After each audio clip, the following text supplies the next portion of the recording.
You're listening to The Collected Podcast, bringing you inspiration and resources to help you discover and live from your truest self.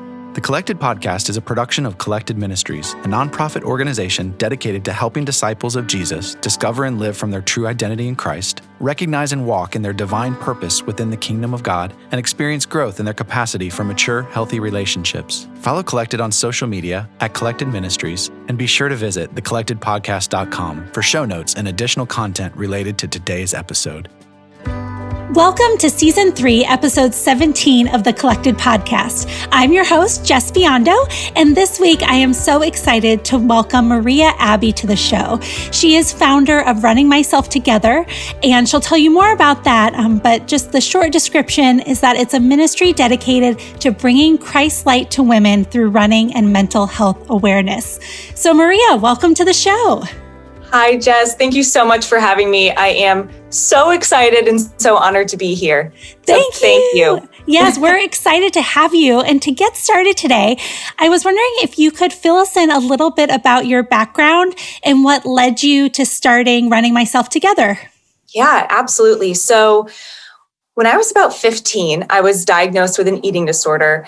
And I think I'd kind of always struggled with body image issues and anxiety throughout my childhood. But it really wasn't until I was in high school that became, I guess, a known diagnosis for me.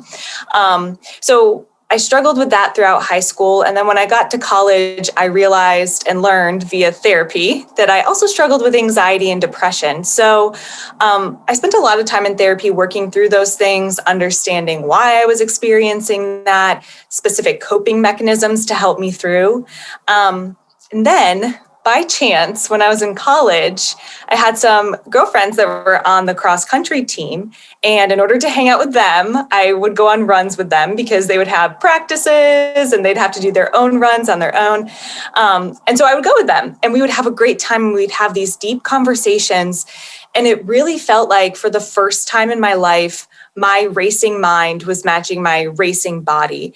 And in those moments, it felt like I could really parse through the emotions that I was experiencing and work through, my whatever was making me anxious at the time or whatever slump I was in with depression. And it opened up my whole entire world and really transformed my therapy. It was kind of used in therapy as a tool for me once I figured it out, like once I fell upon it. And I really wanted to eventually bring that to other people. I thought that I had found, the holy grail of life outside of Christ, of course. But you know what I mean? Like that thing that totally transformed my everything. Mm-hmm. And I wanted to bring that to other people who were struggling with the same things that I was struggling with because at the time, social media wasn't very prevalent. The internet wasn't as what it is today. So it really felt like no one was talking about these things. So I wanted to bring that to other people. And that's why I started Running Myself Together simply as a blog where I was sharing my story and sharing what I'd gone through and what I was continuing to go through. And then it evolved into a ministry. And now I'm a certified run coach and personal trainer. And I work with clients to primarily women, actually only women, to help them begin their running journeys and how they can approach it from a mind, body, soul perspective to use it as a tool in their own day-to-day lives. So it's been amazing to watch God work through it and for it to grow and for me to continue to have a platform myself to be able to talk through things that I'm still going through. So that is the short and abridged version. Yes, that's amazing. So as you started the blog and then it's grown into this ministry, what would you say are some surprising doors that God has opened along the way? Oh my gosh, it feels like every single day there's something. It still boggles my mind when people reach out asking for a run coach. And I don't know why that is because it's what I put out there into the world, but just knowing that there are those who also want to join in on this journey is so profoundly impactful in my life. And then also very humbling too. So grateful. Some things that have happened. So there is a company that leads pilgrimages to holy places throughout the country and the world. And they reached out to me and asked if I would lead the first ever faith and fitness pilgrimage. So now, this was all pre-COVID, but we were going to go to Italy and hit various spots in Italy. So for some background, I'm Catholic. So we were going to go to the Vatican and we were going to go to all these different spots. And of course, we were going to drink some wine in Tuscany and all of that fun stuff. But every single day, we were going to do some sort of physical activity, whether it be running or a workout. And we were going to spend the majority of that trip talking about the mind, body, soul connection and how we need to address all of it. So that door opened, and it was, I think at that moment where I was like, oh my gosh, this is amazing. I never even, it was one of those things where I was like, I never even would have thought that this could be a possibility, but God is so good. Yeah. Unfortunately, due to COVID, that had to be postponed and then canceled, but it's still on the radar. So hopefully we'll be able to do that again soon, even if we have to do it stateside for a couple trips before we can go abroad. And then other opportunities, especially speaking events, I find that it is the most rewarding for me when I get to meet with people face to face and share my story and then hear them share their stories. And there's something about the collective storytelling that brings healing still to myself and to others. And it's just a beautiful experience. So even the small things, I don't know, being asked to I don't know, anything really, I can't find the words because every moment is so profoundly humbling for me that God is working so much through this. So It's been beautiful to watch. Well, you said earlier, you're still surprised when someone reaches out and they want a run coach.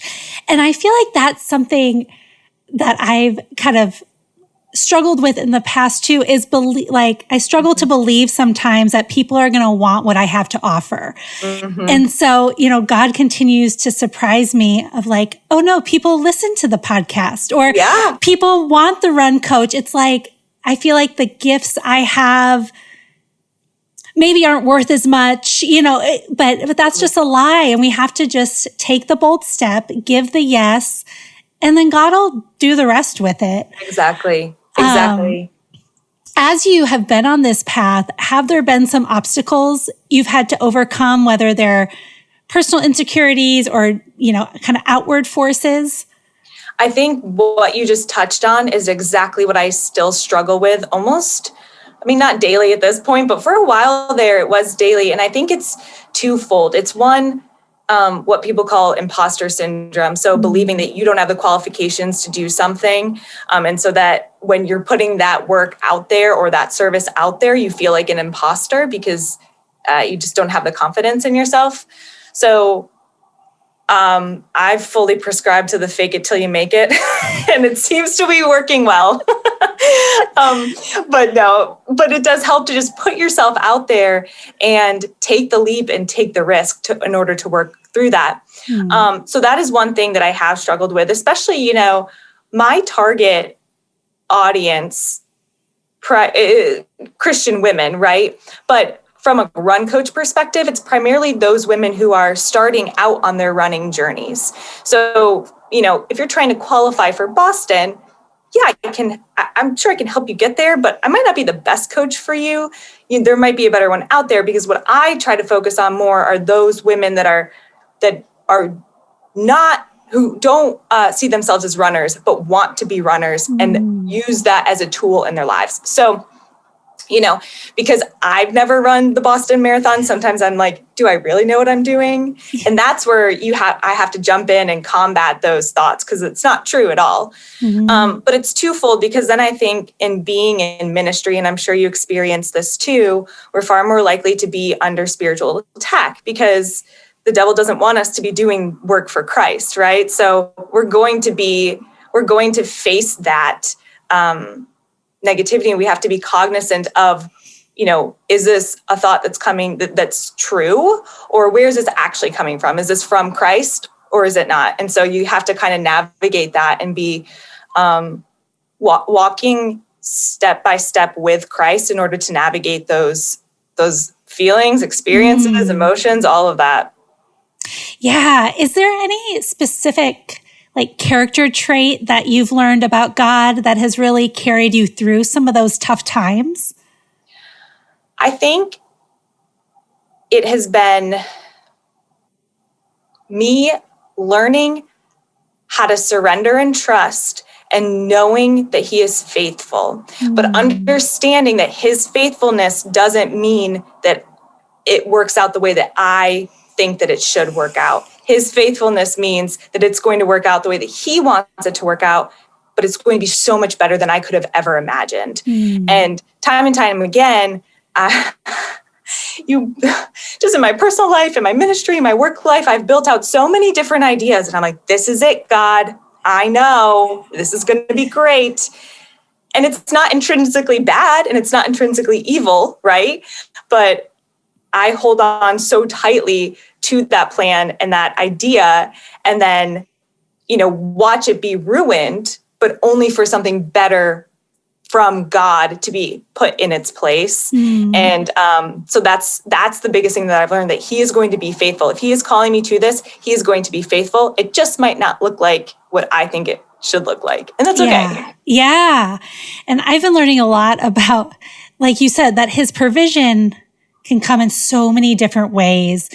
And we had a guest on a few weeks ago who was talking about this idea that sometimes we don't recognize his provision if we're caught too much in the thick of it, Yes. that we have to sometimes take a step back and recognize oh, wait, this word of encouragement from a random stranger was God's provision in that moment. Or, sometimes it's not this massive thunderbolt or revelation, but it is something small, but that's still from the Lord. Right. Exactly.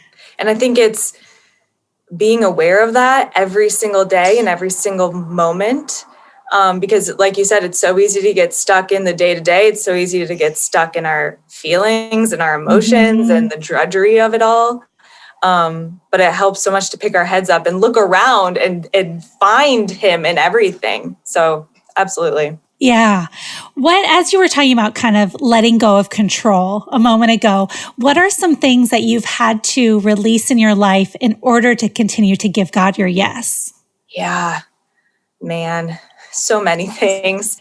I think number one being the eating disorder, right? Because for most people that experience eating disorders, a lot of it boils down to control, in that they feel out of control. So the one thing that they can control is food, what they're eating, what they're not eating.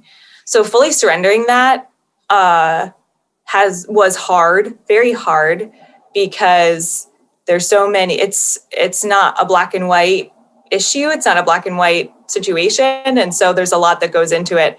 So that was the number one thing that was hard and took many, many years for me to unravel. But the freedom on the other side is so much better than the life that I was living with an eating disorder. So to truly be free from that, whatever you want to call it, disordered eating, whatever it is, whatever you experience in that way, so liberating, because during that period of my life, my mind was so focused, so honed in on food and control and those things that it was like I had blinders on, and I was faithful. Yeah, I was going to church. Yeah, I was praying, but was I truly experiencing Christ in a deep relationship? No, because I just couldn't. I couldn't, because I was so focused on that. So being able to let that go, and of course that came with lots of therapy and a lot of things, right? It takes a lot to undo that stuff. But being on the other side of it is so freeing. And I continue to see Christ working in my life, having, let that go. I think the other thing actually happened to me recently. I was in a long-term relationship that I thought was going to end in marriage. We were talking about a lot. We were doing all the steps to get there. for reasons that I won't dive into because it's still so fresh, it didn't end up working out. But I knew in my gut that it wasn't going to work out. But it's so crazy what we do in our heads. I had built such a future and such a life with this person in my mind, and thought that we were on the same page with things that we ultimately weren't. Though you kind of you try to look past that a little bit when you're so in love. Oh yeah. And so, but deep down in my gut, I just knew, I was like, this is not right. But I had built such a life in my mind of what our future would look like that it was so hard for me I just kept pushing that feeling down in my gut because I didn't want to give up what I had built in my head. I didn't want to give up the supposed future that I had. It wasn't until the end of 2020 where I was like, some things happened, and I had actually in prayer said, okay, God, things aren't moving forward in the way that I had hoped and anticipated with this relationship after X number of years. And I just turned 30. So it's not, I'm in I was in my later 20s at the time. I was ready for that. And so I said, Christ, I fully surrender this to you. Like, if you don't want me to be in this relationship, I won't. But you're going to have to make it very obvious that I'm not supposed to be in this relationship. And so, long story short, God, made it very obvious that I was not supposed to be in that relationship. So I ended up breaking up with that boyfriend after 3 years, after going through all the steps to get to engagement. And it was hard because I knew I was about to walk into suffering, right? Like it's going to hurt. Yeah. But I did it anyways. And only by the grace of God was able to do it. Now that I'm months removed from that and have been, I dove back into therapy. I was like, I'm going to need this. Yeah. I clung to my friends. I went home and visited my family. I worked on my ministry. I started working out a lot and doing the things that I love. And months now removed from that, I can just see God's blessing pouring into my life. And so, just the people that he's brought into my life, the opportunities that he's brought into my life, the fact that the anxiety that I felt for all those years in that relationship is now gone. I don't have it. I'm not wondering where someone else is in their mind and their heart. I am like fully able to surrender my life to Christ now because I'm not so tied to something here on earth. Yeah. So all of that to say, sometimes you have to do the hard thing, knowing that it's going to cause suffering, but understand that God takes that suffering and makes beautiful things come out of it. And so that is a recent example. Sorry, that was long-winded, but that is a recent example of, something that I've gone through that's really, you had to trust Christ. I had to trust his will. Yeah. And I've had a few times in my life where I have prayed that prayer of like, Lord, if this isn't your best, then make it clear. Like it is yours, make it clear, take it away. And that is a hard prayer to pray. Oh my gosh, it is. But coming out of it, just like you said, you experienced the freedom from releasing the control of the eating disorder. Now you have it brings freedom. Like obedience brings freedom, even when it's hard. And I think you can't see, but I'm clapping, clapping. Yes. and that, somebody who's in the thick of that decision making right now, like, it's like, easy for us to say, but so I guess my next question is, what would you say to somebody who is in a situation, maybe not a breakup, maybe not an eating disorder, maybe one of those, but just any situation that is just wrought with anxiety, maybe some control, maybe some fear, and they hear you sharing about experiencing freedom on the other side, and they want that, they want to get there, but it feels so unattainable. What would you say to that person? Oh, first I would say I get it. Like I have been there. I think we've all been there so many times. I often call those periods of life the middle. Like you're just stuck in the middle. You don't know how to get out and you can't go back. But I would suggest doing what I did, in that fully surrendering it, even if you have to mentally picture going to the foot of the cross and taking whatever that thing is and just putting it at the foot of the cross, saying, Lord, I surrender this to you. That was a mental practice a mental prayer that I did a lot during that time. And then also, one thing that I did not do that I should have done is listen to your gut. So try to understand what is causing you so much anxiety. There's something that's triggering that, and you have to get to the root of it in order to understand.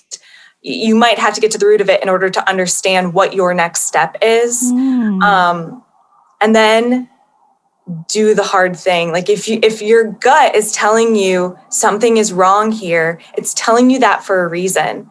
And of course, praying diligently throughout that whole entire discernment process or whatever it is that you're going through in order to make sure that you are open to receiving what God is telling you. And I get it, because sometimes you're like, I don't know what God wants. I can't hear him. And so then I think sometimes you pray a prayer of trust and you take whatever leap it is that you have to take. And then you trust that he is either going to walk you through it or help you get out of it, whatever the case may be. Yeah. And I think I've learned so many times in my own life that if I'm trying to release control of something, give God my yes, trying to move forward, if I make a wrong choice along the way, it's still going to be okay. Exactly. That's what the grace of God is for too. Because I think when we're caught in that anxiety, we can be like immobilized because it's like, well, what if I decide and then it's wrong and then I'm worse off than I was? Or like, I don't know, but it's like sometimes you just take the first step, and then if it's not the right one, you can try a different one. We put a lot of pressure on ourselves to get it right the first time. And I don't think we have to do that. Exactly. And I think we especially do it when it comes to discernment of like things in our personal life, a dating relationship. Should I marry this person? And sometimes you have to look at it as stepping stones as opposed to a big leap. And I think, and I'm sure you understand this, as someone who starts their own ministry or business, you have to take those risks. You have to take those jumps and then pivot along the way. But I think sometimes in our own personal lives, we think that we have to have it all figured out before we do something, when in reality, we're allowed to pivot. And like you said, it's by God's grace. That's what it's there for. Yes. As long as our decisions, aren't like unbiblical. Of course. But within, the realm of things that are biblical, we have so many options. And that's the beauty of this adventure of life with the Lord, is that we get to choose things along the way. Yeah. And as long as we're seeking him, like he sees our hearts in the right place. And I think he can honor multiple paths that we choose. Absolutely. So I don't know. That's just verbally processing, No, but that's exactly right. I mean, we have the free will to choose. And, sometimes we are presented with two things that are both good. Yeah. And that's our loving Father allowing us to have the freedom to choose what we want. Yeah. He loves us that much. Yeah. So that's good. So earlier in the conversation, you mentioned the connection between, did you say like mind, body, spirit? Or I don't remember exactly how you worded it. Mind, body, soul connection. Yeah. Yeah. Can you talk a little bit more about that connection and how you foster it in your own life, and maybe what our listeners can do to start to build that more in their lives? Yeah, absolutely. So I try to look at it being life, not in boxes, right? So not that what I do for my physical health is different than what I do for my mental health, that is different than what I do for my spiritual health. Now, yeah, you'll have different practices for each, but it's really about looking at the whole person. Because sometimes, if I'm not eating healthy, I might experience some mental health stuff. Or for example, if I'm drinking too much caffeine, then I might have some anxiety. And so looking at it from a whole life perspective is really how I try to approach it. So, when I'm working with a client and we're talking about running, first of all, my approach is never to be mean. Like, I'm not going to yell at you in any sort of way, because when we put that kind of pressure on ourselves, then we don't feel good overall. And that's not the goal. So when I'm working with a client, we'll talk through, okay, now here are like the mechanics of running. And here is what you're going to do on your long run. And here's what you're going to do to prepare for your long run. Before you go out for that long run, I want you to set an intention, and I want you to have a list of people you're going to pray for, because then it takes the pressure off performance. Now, a certain speed or a certain pace may be the goal for that run, but you can look at it from a whole perspective, in that you're intentionally going out. You have set an intention. Maybe the intention is, I had a really crummy day at work. I'm going to offer this run up to the Lord and try to, just burn off some of that stress. And then I'm also going to pray for some people along the way. And it brings it into a wholeness perspective. And it's not just about your physical body. Because when we make it just about our physical body, we forget that we have a mind, a body, and a soul. And we have to address all three of those things. So that's an example of how I approach it, realistically. Yeah, that's awesome. As we're kind of wrapping up here, are there any specific projects you'd like to mention? Anything new you're working on? Yeah, so they're all in early stages, but I don't even know what I'm allowed to share at this point. Yeah. Well, we don't want to get you in trouble. But you heard it here first. Yeah, exactly. We are working on some fun things. They might have a bunch of pages, if you understand where I'm going. Okay. We'll see what the Lord doth provide, and we'll see what he has to say about the whole thing. But then also, we're working on, me. I always say we to make me sound like I have a whole team. It's really me too. Anyways, I released a women's intro to running plan earlier this year. And so my goal this year is to then take that and build out other plans, and then also put together groups that will go through the plan together. Oh, and so cool. that's towards the end of the year. And then merchandise, which will be super fun. I can't wait. Well, as those things get rolled out, make sure you send them my way, and I'll update our listeners, and we'll post about them on our Instagram page too. We always like to keep up with our guests, and because you guys are always doing new things, and awesome. It's so fun to see. And that's the adventure of life with the Lord, is that it's never over until we're with him in heaven. Amen. Which will be the best ever. Amen. So, he's always taking us to new places and always surprising us, and it's just really fun. It is so much fun. It is so much fun. Absolutely. So the last question, maybe the last, we'll see. But what did I miss? What is something that is on your heart that you feel like our listeners need to hear, or just something new God is teaching you that you'd like to share? Man, I think we touched on it when we were talking about surrender. It is something that I didn't fully understand or grasp or do well. I think I tried to always surrender, but didn't understand exactly what it meant until I took the leap and did it. And just to reiterate what we said before, it is so freeing on the other side. And that doesn't mean life's perfect. It doesn't mean we won't run into roadblocks again, but just getting comfortable with the practice of surrendering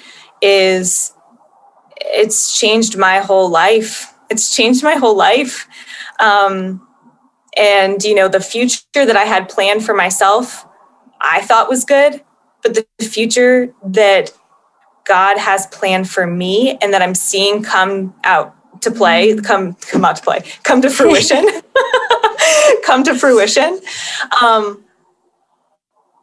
more beautiful than I could have ever imagined. Like, I could have never even fathomed the beauty that he is pouring into my life in taking that leap and in surrendering. So that's been on my heart a lot. And I just want to share that with everybody else because it brings so much joy.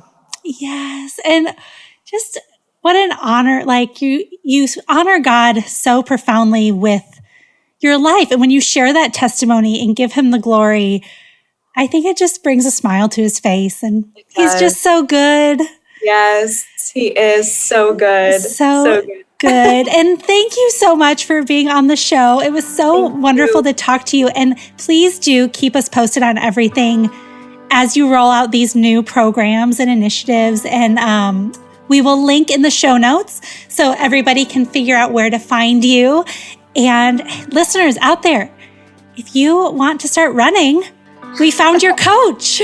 I love it. Do you just work with people in the Charlotte area, or can you do... No, actually, I don't have any clients in Charlotte. Oh my gosh. Yeah, so I work with clients virtually. Yep. Okay, perfect. I mean, everything's virtual now anyway. Yes, it is. It's the world we live in. Yes. Well, thank you so much. Thank you, Jess.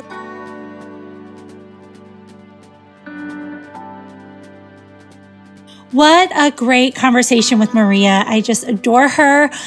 Please give her a follow. Check out all the amazing work that she's doing. As I wrap up today, I listened back to the episode from last week as I was making my show notes. And I realized my outro was a little bit of a downer. But it was also, very real of just how I've been processing this whole flood situation. And one thing I love about the Lord that Maria and I talked about today is how he provides in small ways and big ways, in unexpected ways. And I just feel like this past week at church, he provided exactly a word of encouragement that I needed for everything that I shared at our last episode. And our pastor was speaking from Peter, the book of Peter, chapter 3. And Peter is clarifying the certainty of the coming of Christ. But, this whole passage that he was talking about is this reminder to remember who we are, remember who Christ is, remember the things he's promised, remember that he's coming back again. And at the very end, our pastor said, what God has promised will be delivered. Simply because something hasn't happened yet doesn't mean it won't happen. When our preference becomes our priorities, then God's priorities become our liabilities. So meaning when the things we prefer are the things we seek after, then the things of God take a back seat and maybe don't seem as glamorous or as good for us. And we feel the need to get him out of the way. But when the things of heaven and the things of God become our focus, it's like everything else fades away. And the inconvenience of a flooded condo or lack of progress in some area of your life doesn't necessarily seem like an inconvenience anymore. Instead, you can see it as an opportunity to experience a new side of God's character and to see his provision in a new way. And I don't know, I was just really blown away and thankful for that reminder. I know in context that passage is about the second coming of Jesus, but I also felt like it was a little wink from God, just reminding me that he sees me, he remembers, he knows what I'm going through. He knows what you're going through. And simply because something hasn't happened yet doesn't mean it won't happen. That was just something that really spoke to my heart and the reminder that I needed. And so I thought maybe somebody out there needed to hear that as well. So I'm going to leave you with that today and just the continual reminder of what Maria shared about the freedom on the other side of obedience can be so sweet and so profound. And I just hope you experience a taste of that freedom this week. So I'm sending you lots of love, and we'll be back next time. Have a good one. Thank you for listening to the Collected Podcast. Please be sure to subscribe, rate, and review. And if you like what you've heard, we'd love it if you'd help spread the word. Check back here for new episodes dropping every other Thursday. You can follow along on social media at Collected Ministries. If you would like to support Collected by making a tax-deductible contribution, please visit collectedministries.org/donate. The Collected Podcast is also on Patreon at patreon.com/thecollectedpodcast. That's Patreon. Become a patron for as little as $1 a month to gain access to bonus content, early bird ticket sales, giveaways, and more. You can also find Tia at Tia McNelly Notes and Jess at Spreza Foundry. Collected proudly supports and partners with Flourish Kenya, a nonprofit working to support and prevent unplanned adolescent pregnancy in rural Kenya. Learn more at flourishkenya.org. The Collected podcast is produced by Jess Biondo and edited by Jacob Early. Music is by Asaf Elan.